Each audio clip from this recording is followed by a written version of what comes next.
Iginiit ni Vice President Sara Duterte na hindi suportado ng sapat na ebidensya ang impeachment complaint laban sa kanya kasunod ng ika-4 na araw na paglilitis sa Senado. Sa kanyang pahayag, sinabi niyang walang batayan ang umano'y mga alegasyon ng pagbabanta at ang sinasabing pagkakaroon ng isang assassin. At iginiit na hindi maaaring gawing katotohanan ang aniyay mga gawa-gawang salaysay. Ayon pa sa Vice Presidente, nakakaapekto ang ganitong mga alegasyon sa kredibilidad ng mga institusyon, tiwala ng publiko at ang paggamit ng pondo ng pamahalaan. Binigyan din niya na ang impeachment proceedings ay dapat nakabatay sa kapanipaniwalang ebidensya at hindi sa haka-haka o mga alegasyong walang sapat na batayan. Sa kabila nito, nagpapatuloy ang impeachment trial sa Senado kung saan patuloy na inihaharap sa mga magkabilang panig ang kani-kanilang mga ebidensya at argumento.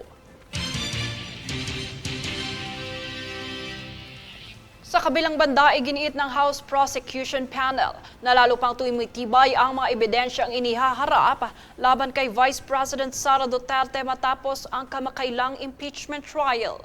Ayon kay House Prosecution Spokesperson Robert A. Barbers, napanatili ng testimonya ni National Bureau of Investigation Regional Director Attorney Jeremy Lotok ang mga naunang pahayag ng unang saksi ng prosekusyon, kaugnay ng pagiging authentic ng video na naglalaman ng umano'y pagbabanta ng Vice Presidente. Sinabi rin ni Barbers na kinumpirma ni Lotok na sinunod ng NBI ang tamang proseso bago irekomenda ang pagsampa ng mga kasong grave threats at inciting to sedition laban kay VP Sara. Ayon naman kay House Prosecution Spokesperson Representative Sia Alonto Adyong, nananatiling magkatugma ang testimonya ng dalawang saksi ng prosekusyon. Habang nakatuon umano ang depensa sa mga typographical at clerical errors sa mga dokumentong iniharap. Sa kabila nito, nagpapatuloy ang ikalawang linggo ng paglilitis sa Senado bilang impeachment court kung saan inaasahang maghahain pa ng karagdagang ebidensya at argumento ang magkabilang panig sa mga susunod na pagdinig.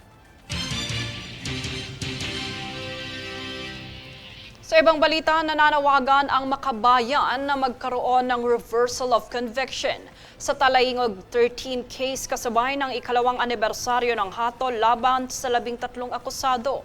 Noong July 15, 2024, hinatulan ng Regional Trial Court sa Tagum City sina dating Bayan Muna Representative Satur Ocampo, dating ACT Teachers Party List Representative Franz Castro at 11 volunteer teachers ng Lumad School ng kasong child abuse kaugnay ng isinagawang solidarity mission sa Talaingog, Davao del Norte noong 2018.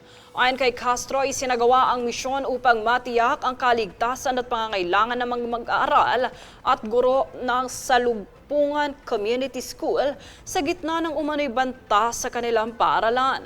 Iginiit naman ng kabayan na ang kaso ay isang anyo ng political persecution laban sa mga progresibong organisasyon at sa mga nagsusulong ng karapatang pantao at ng mga katutubo.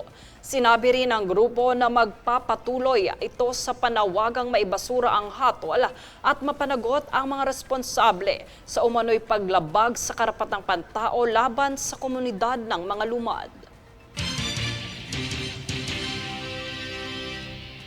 Samantala, isinagawa ng Manila Science High School ang paglulunsad ng National Safe School Summit and Safety Drill nitong Miyerkules. Kasali sa kauna-unahang active school shooter drill sa bansa ang mga miyembro ng Philippine National Police, mga estudyante, guro at school staff. Ang drill ay sinagawa ng Department of Education upang turuan sa paghahanda ang mga mag-aaral at school personnel kung paano tumugon sakaling may insidente ng armadong pag-atake sa paaralan. Ang inisyatibang ito ay kasunod ng mga naiulat na insidente ng karahasan sa mga paaralan, partikular ang pamamaril sa San Jose National High School sa Tacloban City noong June 22, kung saan may 3 mag-aaral na nasawi. Inaasahan namang isasagawa sa lahat ng paaralan sa bansa ang naturang drill.